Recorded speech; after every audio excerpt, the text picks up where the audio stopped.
Queridos, continuando a nossa caminhada no livro de Gálatas. Hoje nós vamos ver Gálatas, o capítulo 3, a partir do versículo 1 até o versículo 14, certo?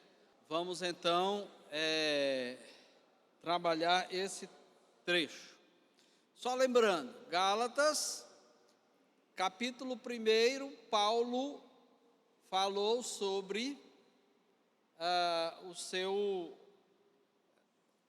seu apostolado. Ele defendeu o seu apostolado contra aquelas afirmações dos judaizantes de que Paulo não era apóstolo. Então ele defende o seu apostolado. Aí ele prossegue dizendo que os gálatas estavam abandonando o verdadeiro evangelho por uma outra coisa que nem evangelho era. E ele chama então a atenção dos gálatas acerca disso. E depois ele vai dizer que a sua mensagem, que o evangelho que ele prega, não é um evangelho de segunda mão, não é uma notícia que ele recebeu de outras pessoas, mas ele recebeu do próprio Cristo. E aí então, para isso, ele vai mostrar como foi a conversão dele, como foi a vida dele até que ele conhecesse os gálatas, até que ele viesse pregar aos gálatas ali naquela região. Muito bem. Só para deixar claro, até agora, capítulos 1, 2 e 3, Paulo não está falando sobre como o cristão deve viver, certo? Mas ele está dizendo o seguinte, é como você se torna cristão. Imagine, assim, Jesus utilizou a metáfora da porta, né? Então, se ele usou, eu também posso usar. Então imagine uma porta. Ele está dizendo assim, pronto, Jesus é a porta. Quando você passa pela porta, você se torna cristão. Agora, como é que você passa pela porta? Como é que você abre essa porta? Qual é a chave para abrir essa porta? E Paulo está insistindo nesses três capítulos que a porta é a fé, tão somente a fé, unicamente a fé. Se a pessoa diz que precisa fazer alguma coisa, isso não é o evangelho de Jesus Cristo. Se alguém diz, não, tem que ter fé, mas só a fé não basta, você precisa fazer alguma coisa, e isso também não é o evangelho de Jesus Cristo.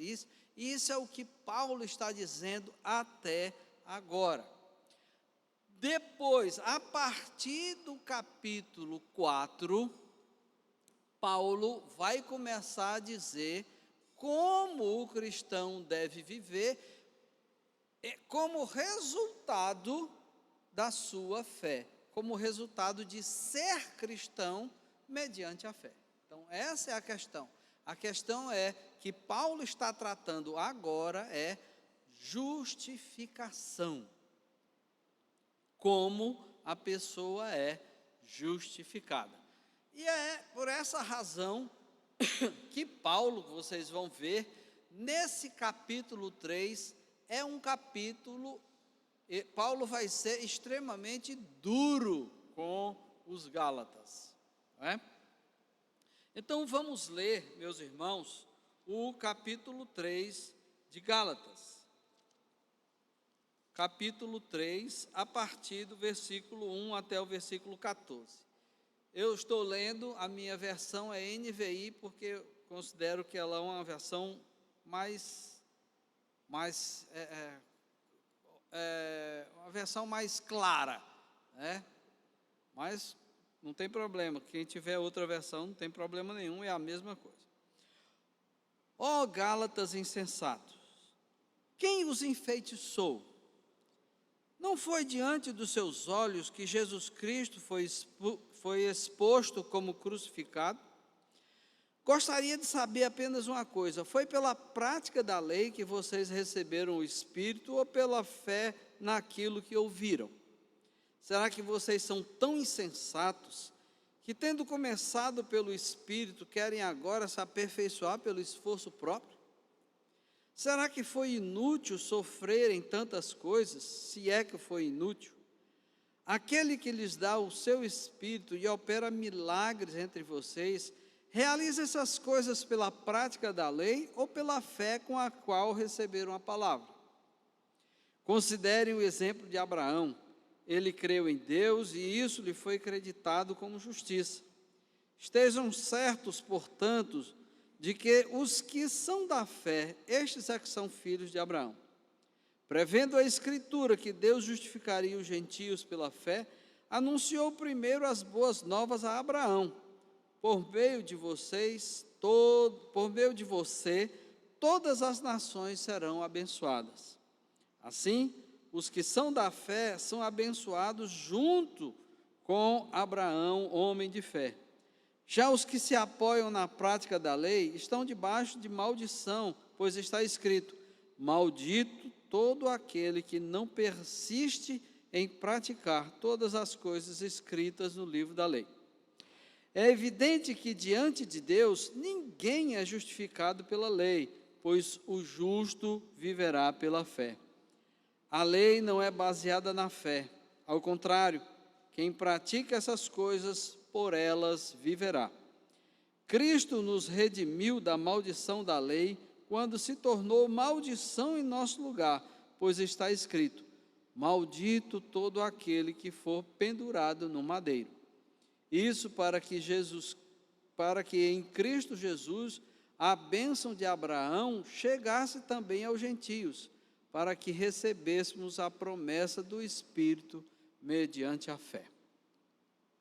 Muito bem, então Paulo começa com uma declaração muito dura, né? Qual é a declaração? Ó Gálatas insensatos. Se fosse eu que fosse falar, eu diria: pessoal, deixa de ser burro, né? Mas Paulo é mais polido, né? Aí ele chama de insensatos, né? Aí estão os Gálatas, né? Um bando de burro, porque receberam a pregação da fé e agora estão se escravizando de novo aos mandamentos, às coisinhas e as coisinhas. Então aí ele começa, né?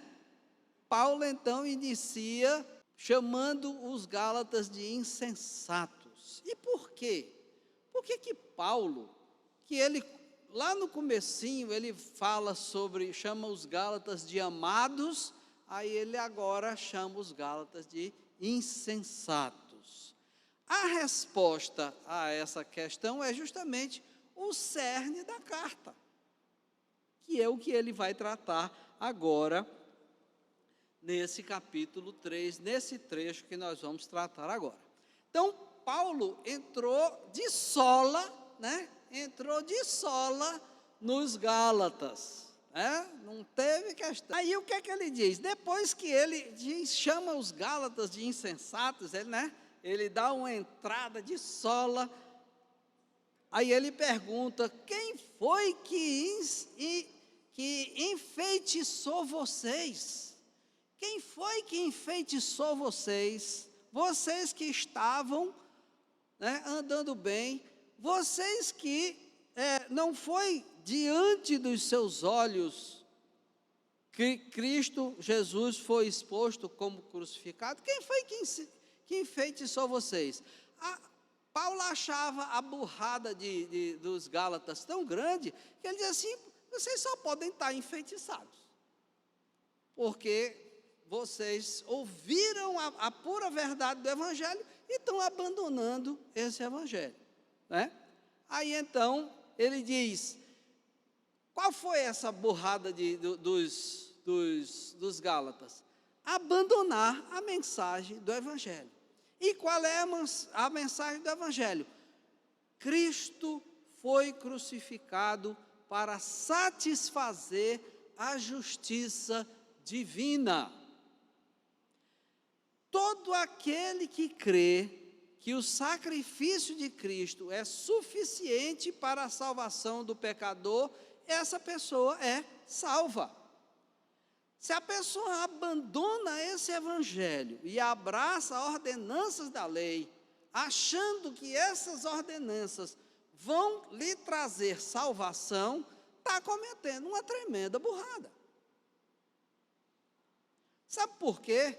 Porque, veja bem, se uma pessoa imagina que as suas boas obras são capazes de lhe conceder salvação, em qual momento da vida ele tem certeza de que ele está salvo? Nunca, né? Nunca. Porque você, digamos, você está fazendo boas obras até hoje, mas e amanhã? E daqui a 1 hora? E até o final do dia, será que você vai continuar persistindo fazendo boas obras? Garantindo a sua salvação? Não. Obviamente que não, você jamais vai ter certeza da sua salvação. Jamais. Não é? Jamais. Então, e é interessante lembrar que Paulo, no capítulo 2, versículo 16, abram aí, capítulo 2, 16, ele diz, com muita clareza, sabemos que ninguém é justificado pela prática da lei, mas mediante a fé em Cristo Jesus. Mais uma vez, a questão aqui que Paulo está tratando não é como o cristão deve viver. Isso ele vai tratar depois, a partir do capítulo 4. No capítulo 1 ao capítulo 3, ele está dizendo como você pode ser salvo, como você é justificado. A justificação se dá mediante a fé. Aí ele pergunta, Jesus Cristo não foi exposto diante dos seus olhos como crucificado? E qual a importância disso, dele ressaltar essa questão? Jesus Cristo foi exposto diante de vocês como crucificado.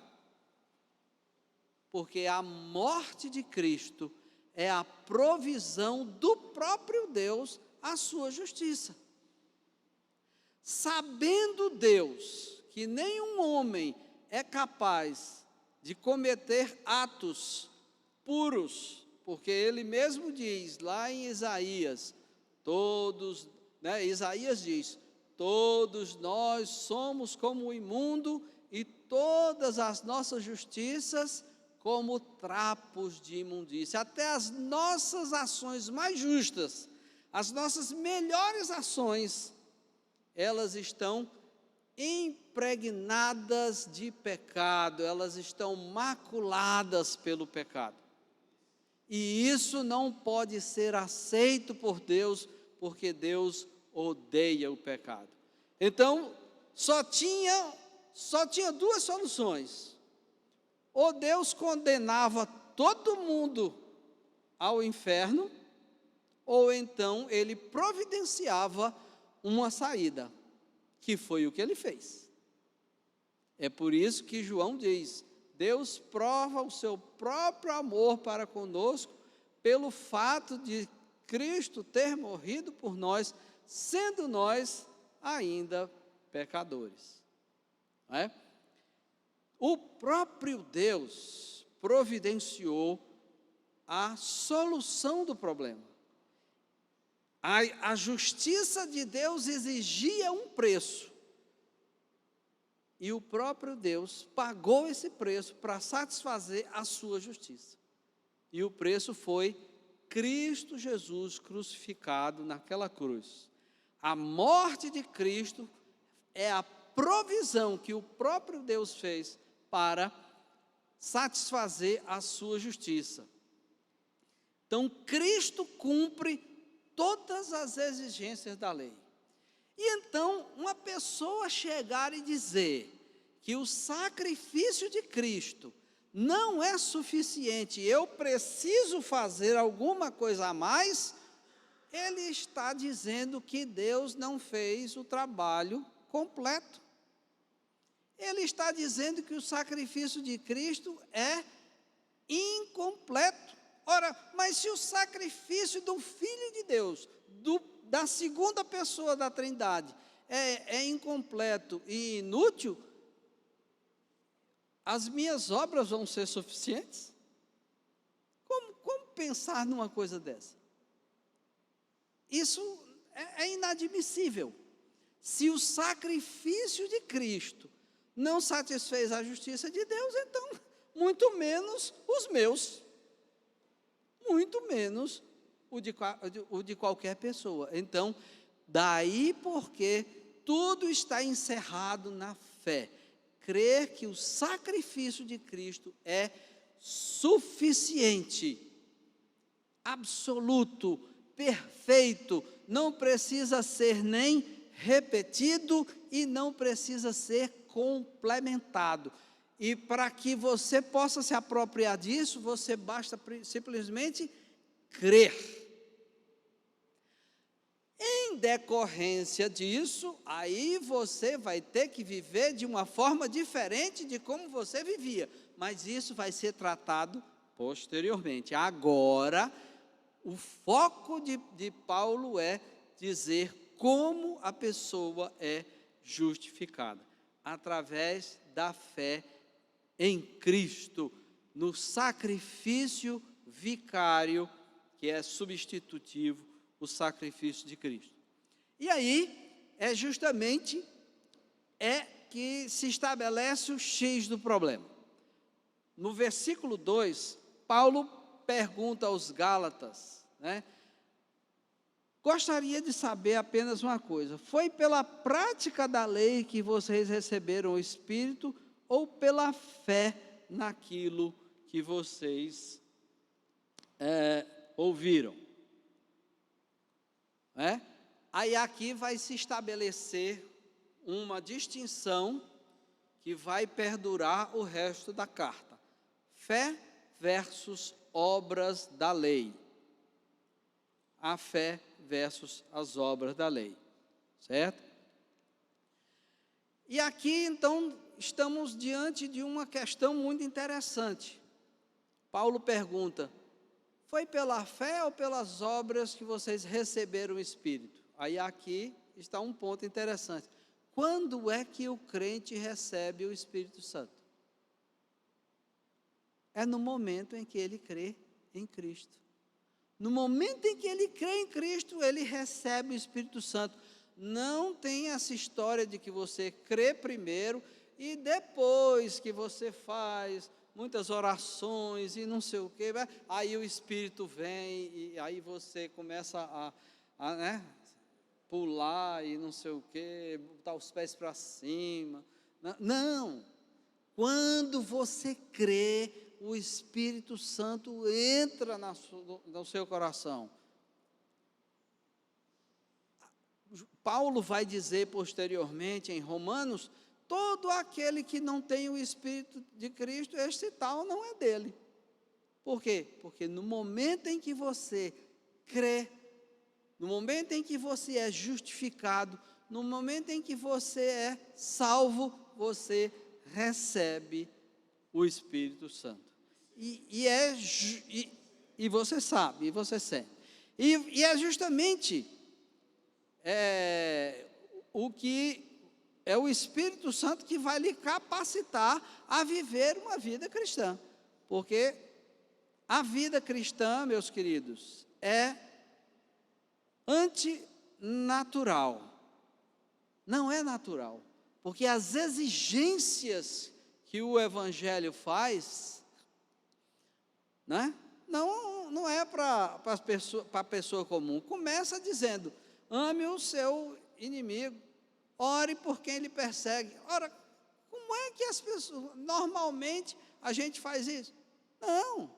Não faz.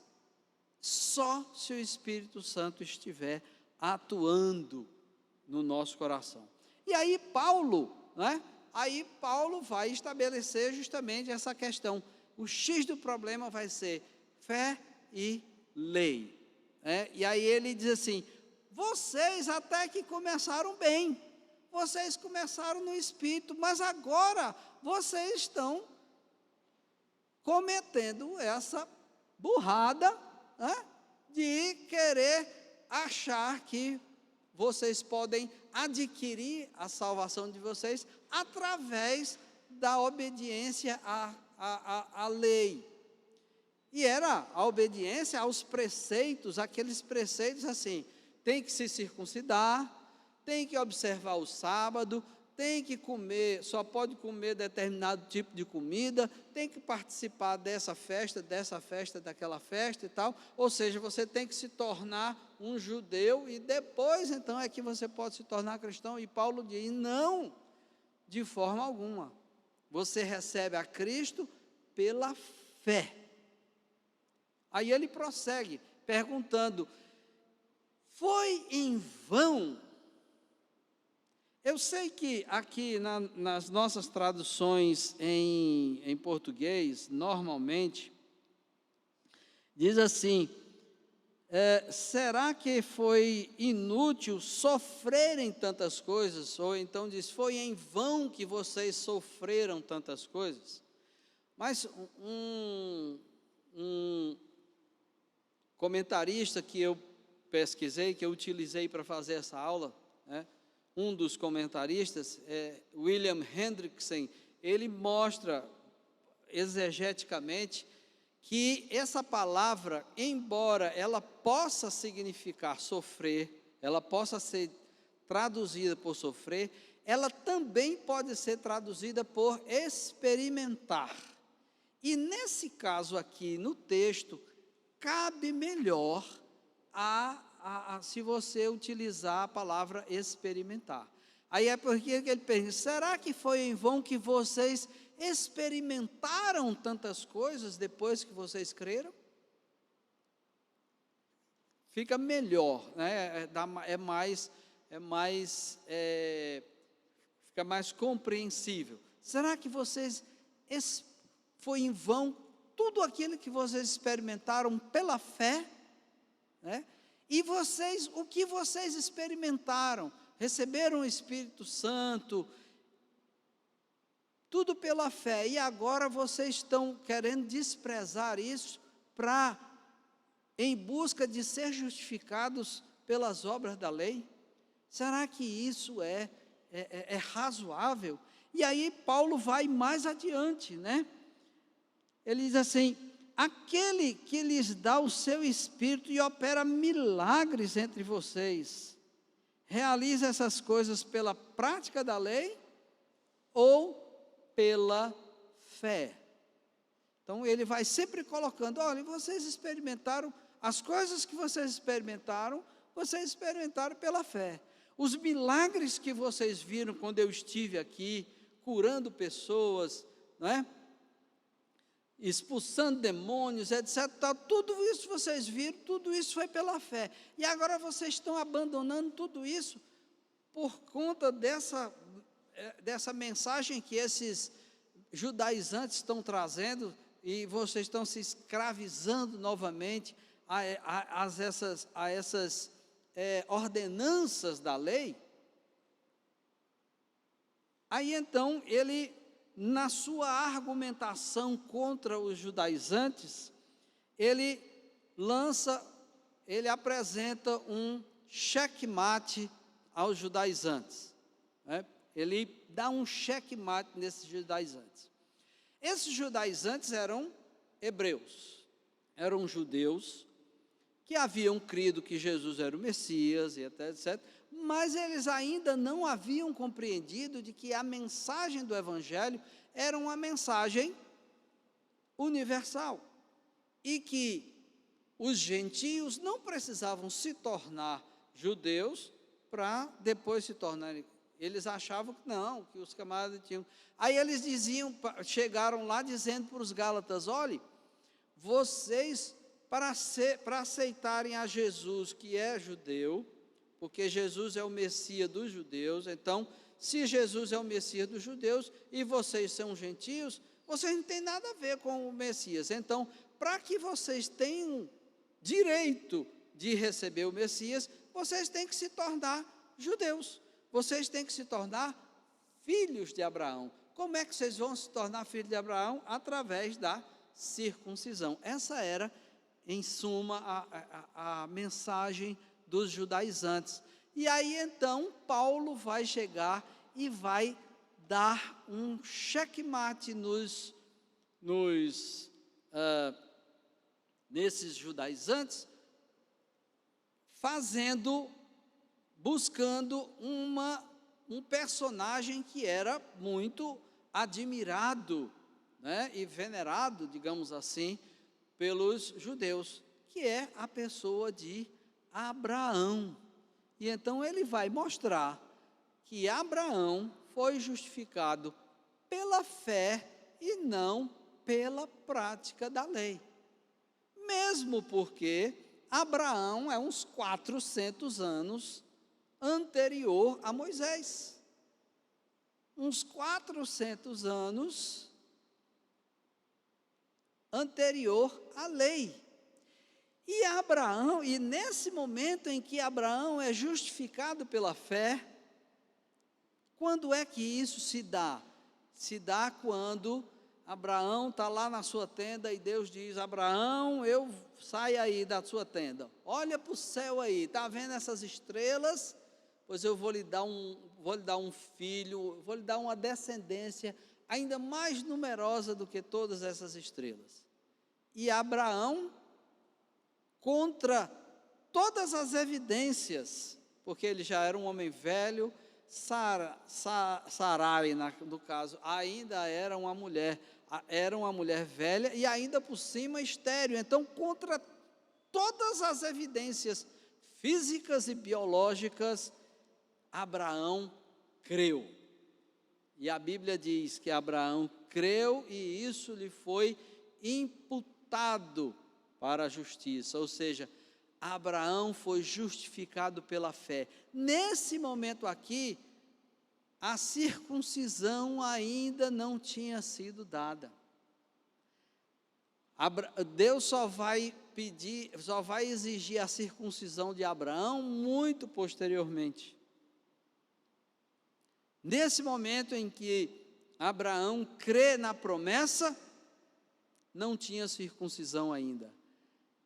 Ou seja, Abraão creu, certo? Na promessa, e sem necessidade de circuncisão. E aí ele vai dizer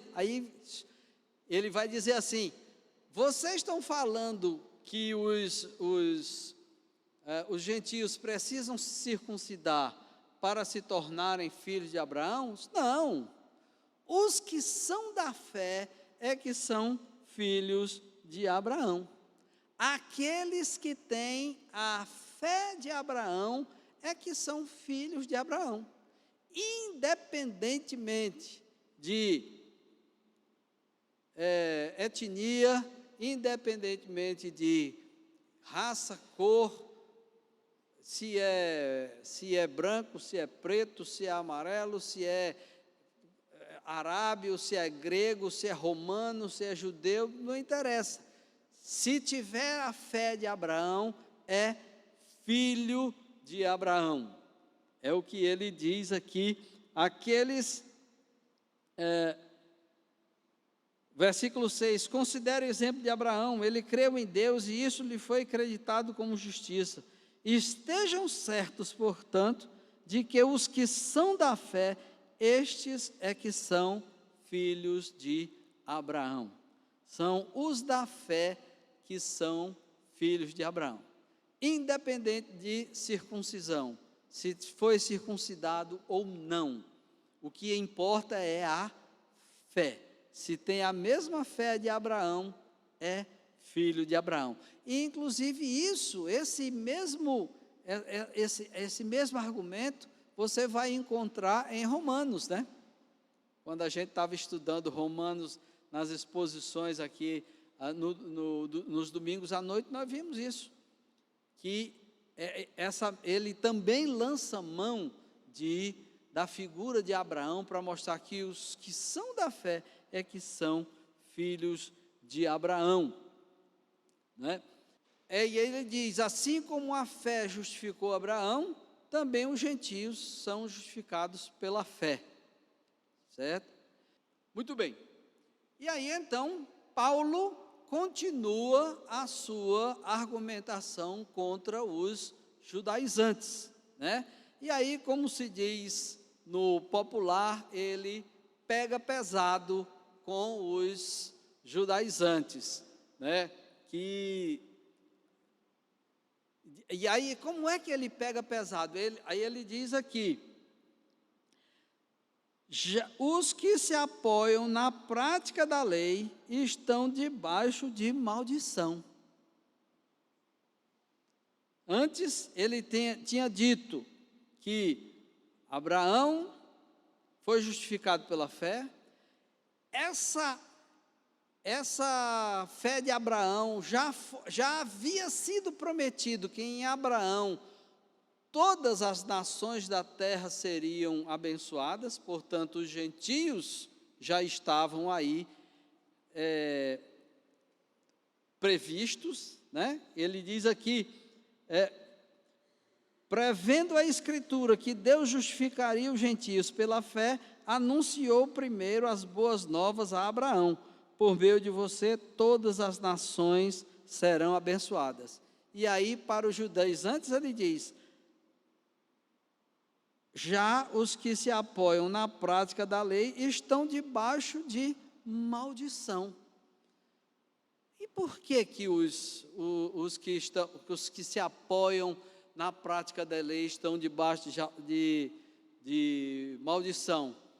Porque ninguém consegue cumprir a lei. E a lei diz, maldito todo aquele que não pratica todas as coisas que estão escritas nesse livro.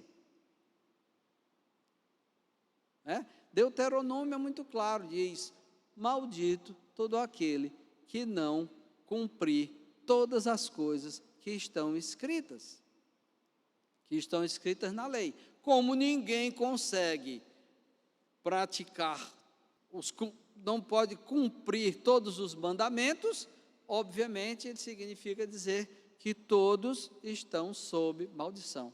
E mais, ele diz, já os que se apoiam na prática da lei estão debaixo da maldição, pois está escrito, maldito todo que não persiste em praticar todas as coisas escritas no livro da lei. É evidente que diante de Deus, ninguém é justificado pela lei. Aí ele lança mão de Abacuque, porque o justo viverá pela fé. O justo viverá pela fé. A lei não é baseada na fé, ao contrário, quem praticar essas coisas, por elas viverá. Ou seja, quem optar por viver de acordo com a lei, precisa cumprir toda a lei, e não apenas parte dela. E se não consegue cumprir tudo, está amaldiçoado. Então, a lei traz uma grande maldição sobre aqueles. É por isso que ele diz, o caminho da fé é diferente do caminho da lei, porque o caminho da lei é aquilo que você tem que fazer, e o caminho da fé é diferente. O caminho da fé é o que Deus já fez. Então, nós temos então aí uma encruzilhada. Ou você opta pela lei, ou você opta pela fé, para a justificação, para a sua salvação. Só que a lei diz, você tem que cumprir. Se não cumprir, você está debaixo de maldição. E a fé diz, você não precisa fazer, porque Deus já fez tudo. Um é crer naquilo que Deus já fez, que foi a crucificação de Cristo, e o outro é, você tem que fazer um bocado de coisa. E se não fizer exatamente tudo certinho, está amaldiçoado. Qual das duas? Então ele lança essa questão para os Gálatas. Qual dos dois caminhos vocês querem?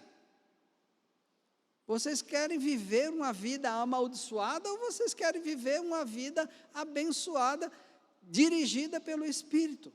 Cristo nos redimiu da maldição da lei, quando se tornou maldição em nosso lugar, pois está escrito: maldito todo aquele que for pendurado no madeiro. Jesus Cristo fez tudo, absolutamente tudo.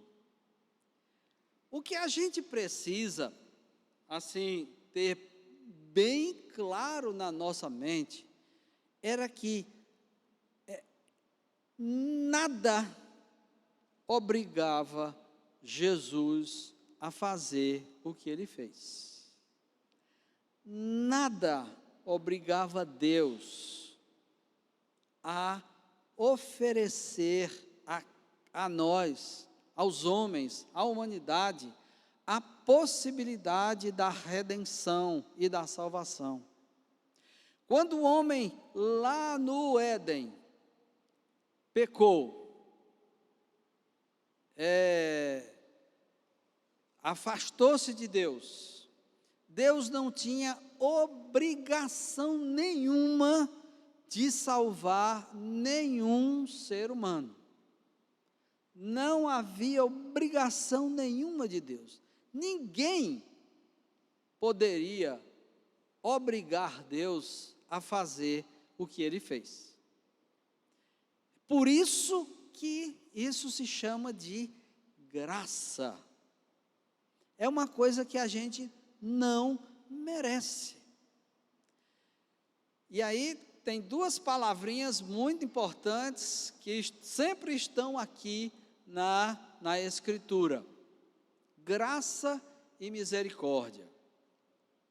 Graça é a gente receber o que a gente não merece. E misericórdia é a gente deixar de receber o que a gente merece. Porque o que é que a gente merecia? O inferno. Porque todo e qualquer pecado, quer nos pareça grande ou pequeno, todo pecado, qualquer um, e basta um, é suficiente para nos condenar ao inferno. É suficiente para nos condenar ao inferno. E aí então, Jesus Cristo, voluntariamente, amorosamente, graciosamente, se oferece para cumprir toda a lei, viver uma vida de justiça. Jesus é o único homem em toda a história da humanidade que não cometeu nenhum pecado. E então, Jesus, Deus homem, 100% Deus, morre na cruz, leva sobre si a maldição da lei, porque a lei diz: maldito todo aquele que for pendurado no madeiro. Essa maldição era o seguinte: quando uma pessoa era, por exemplo, apedrejada, havia umas penas de morte lá na lei mosaica, que o camarada era apedrejado, Se o sujeito fosse pego em adultério, um filho contumaz, um filho teimoso,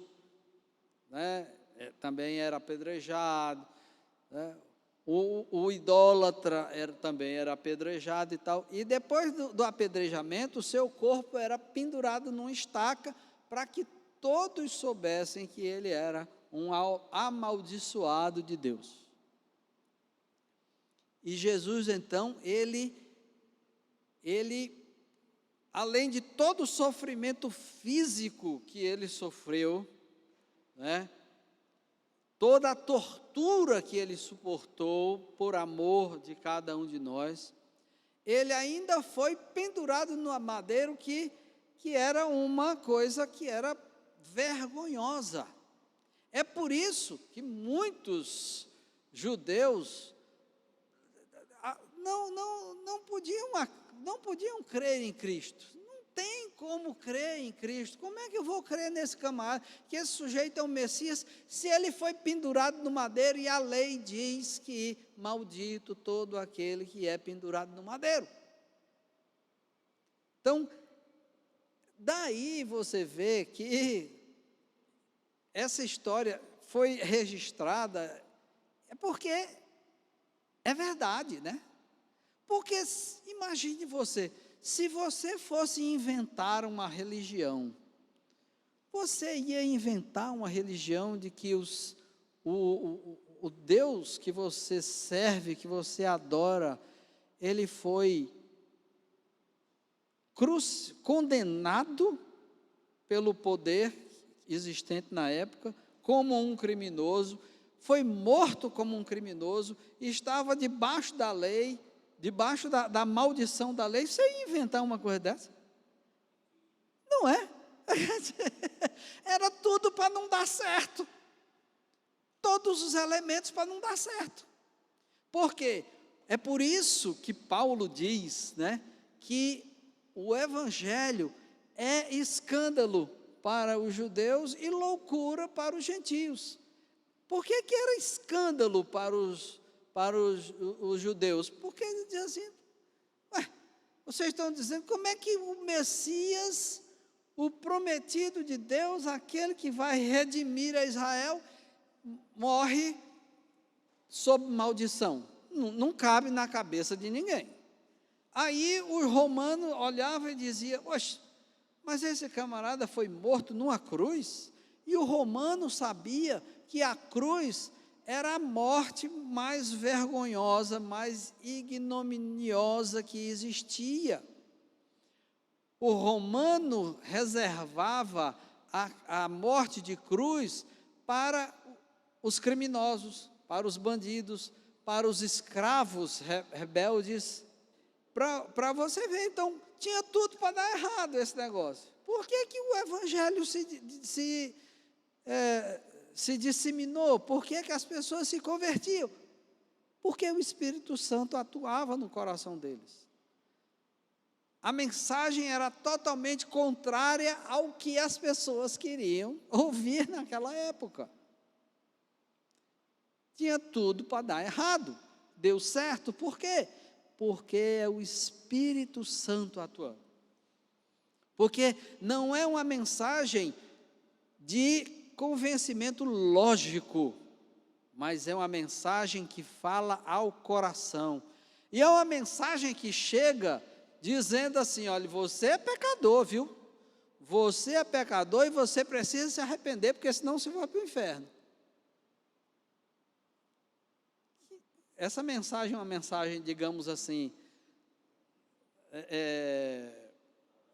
atrativa, sedutora? Não, ela confronta a pessoa dizendo: você é pecador, você precisa crer. Agora, a boa nova é que há solução para o seu problema, e a solução é Jesus Cristo crucificado. É por isso que Paulo diz assim: vocês, quando o evangelho chegou a vocês, não foi expondo Jesus Cristo crucificado diante dos seus olhos?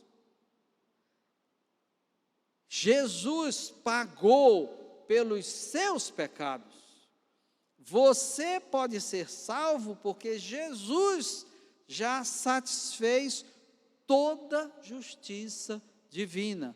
E você não precisa fazer nada para ser salvo. Depois que você é salvo, aí sim, aí você vai viver uma vida diferente. Aí eu vou falar para vocês como é que você vai ter que viver a partir do capítulo 4. Mas até agora ele está falando sobre Gálatas, a salvação, a justificação se dá pela fé e não através de esforços próprios, certo? Jesus se tornou maldição no nosso lugar. Ele suportou então toda a ira de Deus e a maldição da lei, a fim de que nós pudéssemos ser salvos. A própria justiça divina exigia a morte, né, que o pecado fosse pago com a morte, certo? E Jesus então, o único homem que cumpriu toda a lei, o único homem que não cometeu nenhum pecado, se tornou maldição no nosso lugar, morreu no nosso lugar. Isso garantiu que todo aquele que confiar que esse seu sacrifício é perfeito, único e suficiente para a remissão dos pecados, essa pessoa então é justificada. Então tudo está concentrado em Cristo.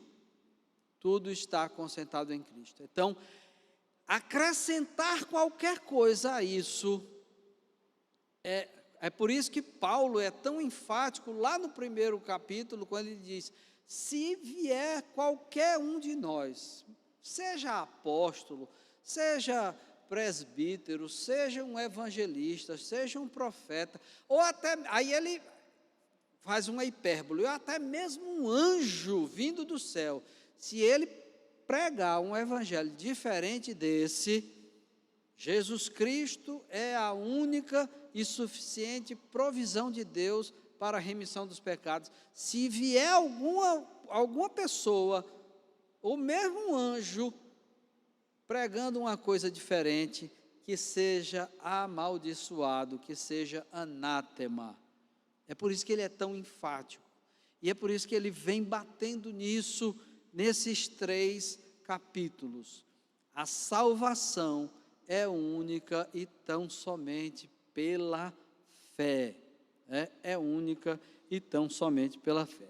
E é isso que ele já tinha falado, né, no capítulo 2, no versículo 15, na segunda metade do versículo, quando ele fala, quando ele está confrontando Pedro, né, naquele episódio em que ele confronta Pedro, aí ele diz assim nós, Pedro e Paulo, né, que os dois eram judeus, assim nós também cremos em Cristo Jesus para sermos justificados pela fé em Cristo e não pela prática da lei, porque pela prática da lei ninguém será justificado.